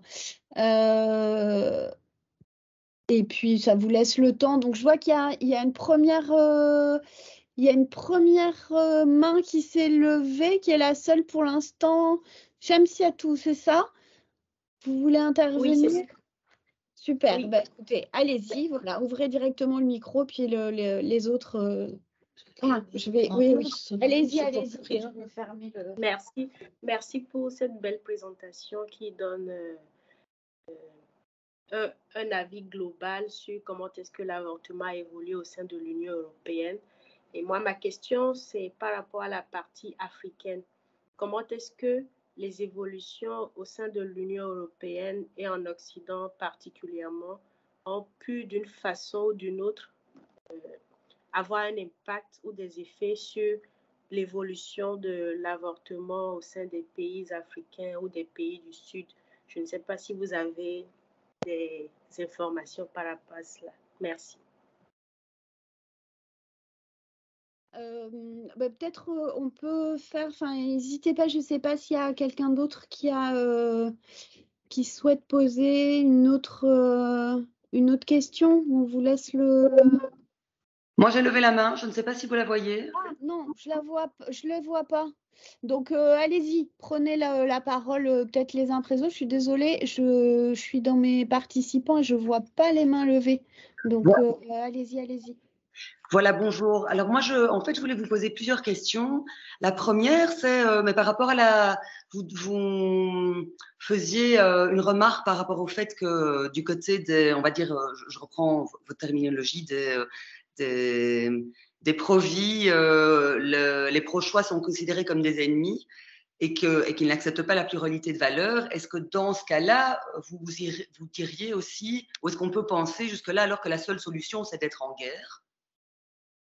Donc, est-ce que la seule action possible, c'est de mener une lutte, ou est-ce qu'il y a d'autres arguments? Est-ce que quelque part, une autre voie est possible, ou vous semble possible? Ça, c'est la première question. La suivante, c'était aussi, moi, je trouvais assez effrayant de lire dans la partie de texte qu'on a reçue, qu'il y avait aussi toute la question de la contraception, apparemment, qui est aussi remise en question par cette série d'organisations pro-vie. Et donc, je voulais savoir jusqu'à quel niveau elle est remise en question et à quel point la situation est inquiétante. Et alors, la dernière, c'est justement, sachant que mais l'Europe estime quand même que chaque nation, chaque État-nation, enfin, que chaque pays a son autonomie par rapport à ces questions liées aux droits et législations autour de l'avortement. Cela étant, quelle est la porosité de ces lobbies, ou en tout cas de tous ces mouvements dans les politiques nationales? Donc, quel est le lien entre ces mouvements européens et les éventuelles porosités nationales? Voilà. Merci. Merci beaucoup. Du coup, c'était qui posait la question, pardon, parce que je ne vous vois pas et je n'ai pas entendu. C'est toujours bien de. Mon nom, c'est Kaleshman. Ok, super. Bon, merci beaucoup. Voilà. Je l'écris si vous voulez un message. Non, je ne fais pas de contrôle du tout. C'était pas ça. Vous ne voyez pas. Vous ne me voyez pas, c'est pas Non, non, je suis désolée, c'est pour ça. Je crois que j'ai vu une autre main. François, c'est ça? Oui, mais moi c'était en rapport avec la dernière question qui vient d'être posée justement pour un peu l'approfondir. On sait que l'Europe, que les lobbies jouent beaucoup justement en Europe pour l'instant sur la question de l'avortement et de l'anti-avortement. Et alors on voit que ces lobbies sont plutôt liés à des politiques populistes. Vous voyez que à l'Église catholique.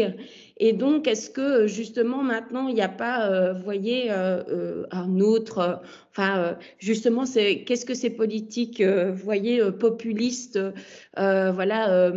quels sont leurs modes d'action et quels sont leurs ressorts, justement, pour se positionner contre l'avortement.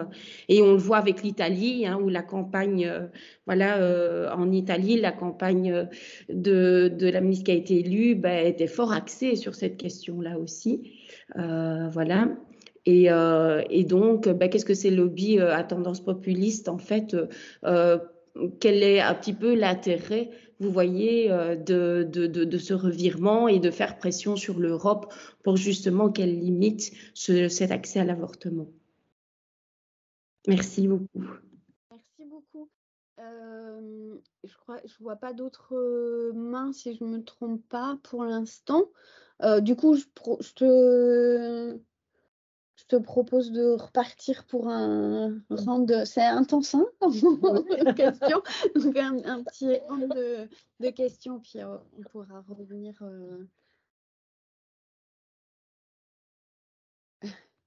Quand même que je m'y retrouve. Alors, franchement, sur l'impact que peut avoir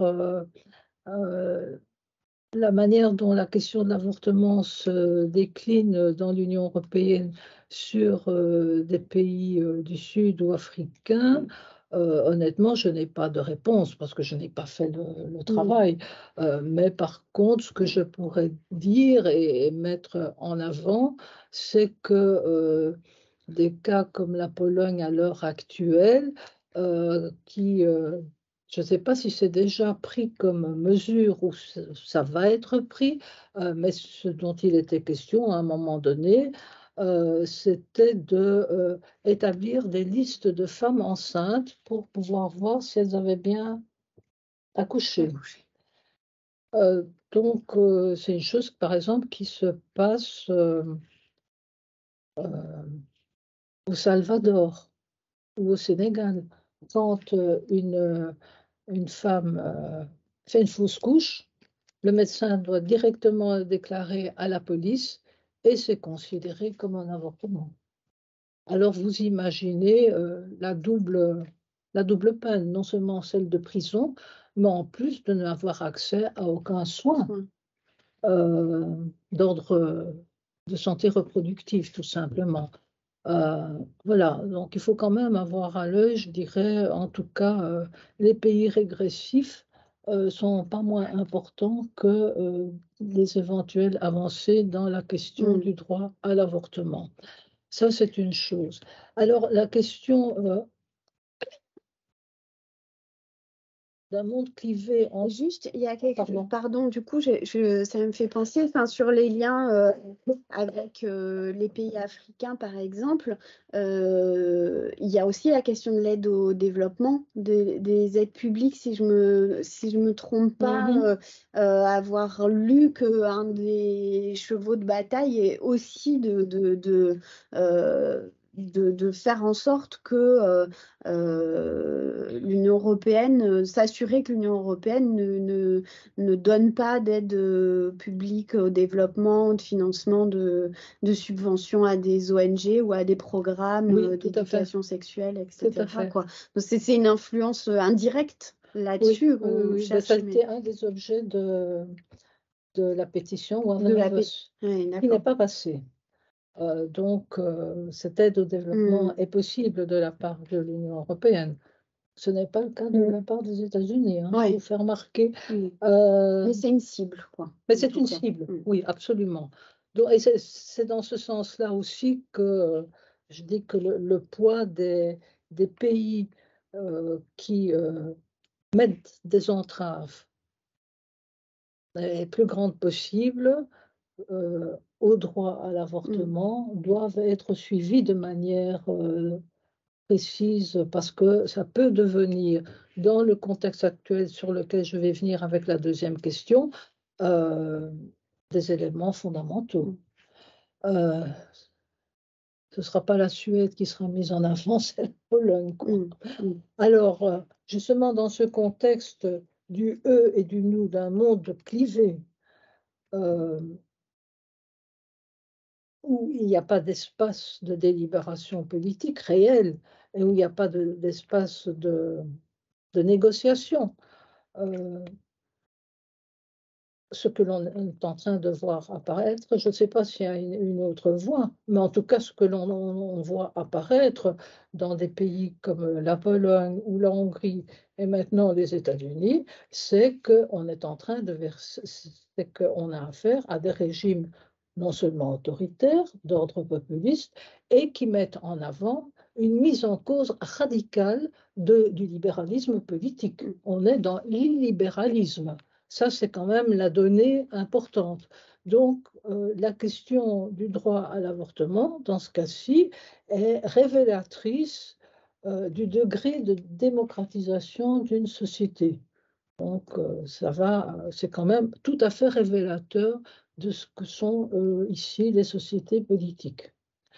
Donc, une autre voie est-elle possible? En tout cas, c'est un objet de lutte. Et de revendication. Alors ces pays, aussi bien aux États-Unis qu'en Hongrie, qu'en Pologne, vous avez des associations de femmes et de planning familiaux qui ne restent pas inactives, malgré tout, il ne faut quand même jamais l'oublier. Et ce n'est pas simplement des mobilisations qui peuvent être massives, c'est également des réseaux d'entraide et de solidarité entre femmes à la fois au niveau national, mais également, dans ce cas-ci, au niveau européen. Je pense simplement à un exemple des Ukrainiennes qui fuient la guerre et qui vont vers la Pologne. Si elles se trouvent enceintes, elles sont bien. En Ukraine, l'avortement est permis. En Pologne, ce n'est pas le cas. Alors, il y a des réseaux d'entraide avec des pays comme la Belgique. En ce qui concerne la contraception, du point de vue des opposants au droit à l'avortement, que ce soit au niveau des associations ou au niveau des églises, l'idée c'est que la contraception implique une mentalité contraceptive qui elle-même implique une mentalité abortive, puisque si la contraception échoue, le dernier recours va être l'avortement. Donc voilà. Et au programme par exemple, d'associations telles que Ordo Iuris ou Astéoïque, c'est clairement l'interdiction de l'avortement ou autant que faire se peut d'entrave est valable également pour la contraception. C'est devenu une cible à l'heure actuelle. Alors que l'OMS considère que les contraceptifs sont un médicament essentiel. Et donc, il y a une liste, l'OMS a publié dernièrement, il n'y a pas longtemps, et même déjà auparavant, mais une liste des médicaments considérés essentiels dans lequel les contraceptifs sont nommément repris. Alors, la question de l'autonomie des États et le lien entre les associations anti- ou pro-life ou anti-IVG et les politiques nationales, c'est quelque chose de tout à fait fondamental et je vous donnerai qu'un seul exemple, c'est l'organisation des marches pour la vie qui est organisée dans différents pays européens et notamment chaque année depuis 2010 en Belgique, mais aussi en France, et c'est les associations les plus réactionnaires au sens politologique du terme, qui sont en avant. Et par exemple en Belgique, Monseigneur Léonard, en 2010, a soutenu la première marche pour la vie. Alors, ceci dit, il ne faut pas en conclure que l'Église catholique belge est monolithique. Et l'Église catholique belge n'a pas tendance à soutenir un activisme anti-IVG en tant que tel. C'est plus compliqué que ça. Mais quoi qu'il en soit, ces marches pour la vie, voilà bien des exemples où qui sont donc des marches transnationales, elles ne sont pas uniquement nationales et se retrouvent dans plusieurs pays. C'est un exemple de ce que vous nommiez. Enfin, pour le lien entre ces lobbies et le populisme, on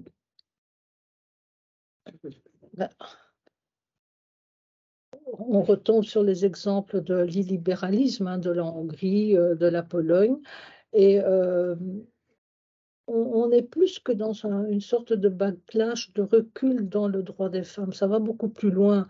Il y a une sorte de sens commun qui permet d'agréger des associations qui finalement parfois n'ont rien à voir les unes avec les autres. En réalité,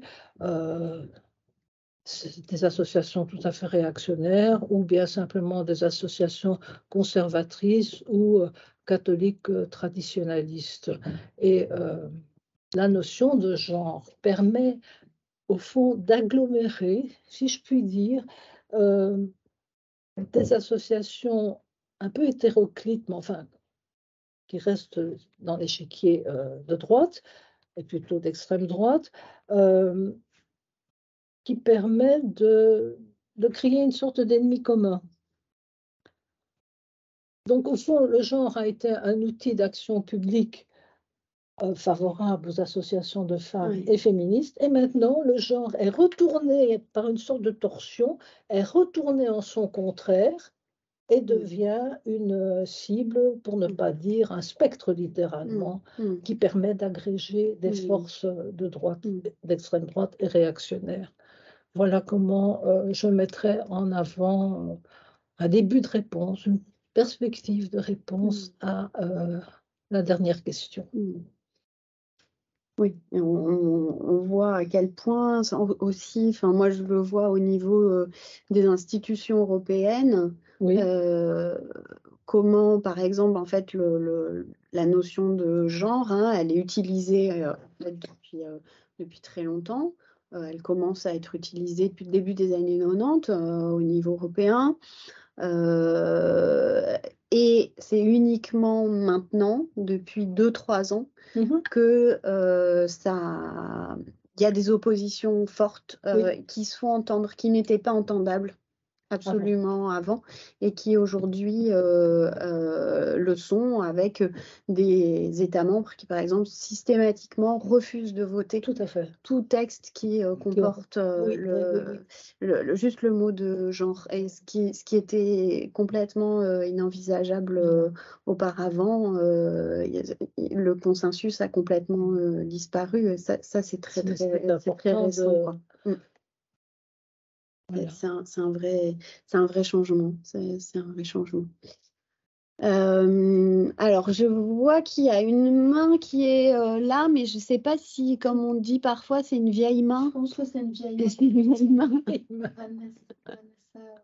Qui a parlé. D'accord. Donc, c'est une vieille main. Est-ce qu'il y a des nouvelles, des mains toutes neuves et toutes fraîches qui veulent se lever on a quelques minutes encore ou pas? Est-ce qu'il y aurait quelques questions supplémentaires? Sinon, moi, je vais me permettre une question, à moins que Clémence, tu veuilles... Non, je sais, il n'y a pas de... Non, mais échanger avec l'actrice qui donne mon mail. Ah, c'est gentil, je ne sais pas si vous avez entendu. Donc, s'il y a quelqu'un qui veut continuer à échanger, je pourrais transmettre l'email de Bérangère. Moi, j'avais une question. Je trouvais vraiment intéressant dans le texte, à un moment, en t'appuyant notamment sur les travaux de certaines féministes importantes et théoriciennes du politique féministe américaine, comme McKinnon, mais tu démontres comment le problème il est posé différemment aux États-Unis de ce que c'est en Europe sur la place du rapport à la vie privée. Oui. Ça, c'est un point que je trouvais particulièrement intéressant. Et si peut-être tu pouvais en dire quelques mots, voilà, parce que c'est à la fois une question qui est juridique, mais aussi une question qui théoriquement fait partie du débat entre les différentes théoriciennes politiques féministes, mais avec ce rapport différent à la place de la protection de la vie privée dans les arguments de défense de l'accès à l'avortement. Oui, parce que j'étais en train de penser en même temps à autre chose qui est liée. D'accord. Et mes idées m'échappent. Ah. Bon, ben c'est pas grave. Alors, effectivement, le droit à la vie privée, à la privacy, qui vient finalement d'être révoqué avec le droit constitutionnel à l'avortement, l'amendement, était essentiel aux États-Unis, va le devenir de moins en moins. Et en Europe, on peut dire plutôt que c'est l'argument pragmatique de la santé publique qui a joué. Ceci dit, l'idée de l'avortement comme acte de la vie privée, relevant de la conscience personnelle, est extrêmement présente chez les laïcs. C'est même un élément fondamental, tout simplement. Les laïcs ayant... Alors, ça, c'est une chose. Alors, je dirais que la question du droit à la privacy est à relier donc à la question de l'autonomie, comme je vous l'ai dit, mais en particulier plutôt à la libre disposition de soi, qui est jamais, il faut quand même aussi le rappeler, qu'un principe d'individualisme libéral classique, mais ici appliqué aux femmes. Donc ça, je crois que ce sont des éléments qui peuvent avoir des inflexions libertaires, mais qui sont quand même aussi très liés au rapport de force politique ambiant. On vient d'en avoir la preuve, et jusqu'à présent, si j'ai le souvenir exact des arrêts qui ont pu être émis par la Cour européenne des droits de l'homme, l'argument de la privacy n'a pas été utilisé. Et l'argument de la discrimination à l'égard des femmes ou de l'égalité homme-femme n'a pas été utilisé. C'est le droit à la santé publique qui est utilisé. Tout à fait. C'est intéressant. Donc là, ça doit être... Je ne suis pas juriste en tant que tel, mais il doit y avoir des cultures juridiques très différentes, ne serait-ce que la common law, le droit. Je trouve ce serait un différence élément de débat finalement dans les termes du débat. Tout à fait, ne sont pas du tout du même ordre, et ça vaudrait la peine de le creuser. Oui. Et puis on voit comment ça se pose aussi avec tous les progrès technologiques aux États-Unis, quoi, Tout à fait. les géolocalisations et tout ça. C'est vraiment très, très intéressant. Et ce que ça me. Je trouve que voilà, ce qui est aussi riche dans l'ouvrage, c'est comment tu le mets vraiment systématiquement en lien avec les réflexions conceptuelles fondamentales, quoi.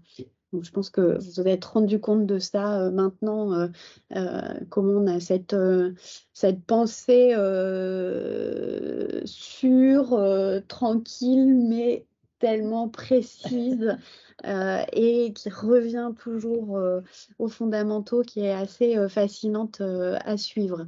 Est-ce qu'il y a une dernière petite question ou est-ce qu'on s'arrête là?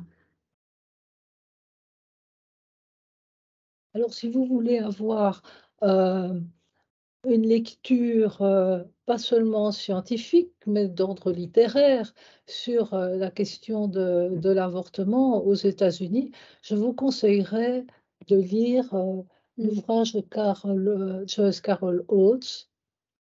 Oates, c'est O-A-T-E-S, et Les martyrs américains, quelque chose comme ça, le titre. Je connais pas. Ah, mais si vous êtes intéressé par cette question, vous devez lire.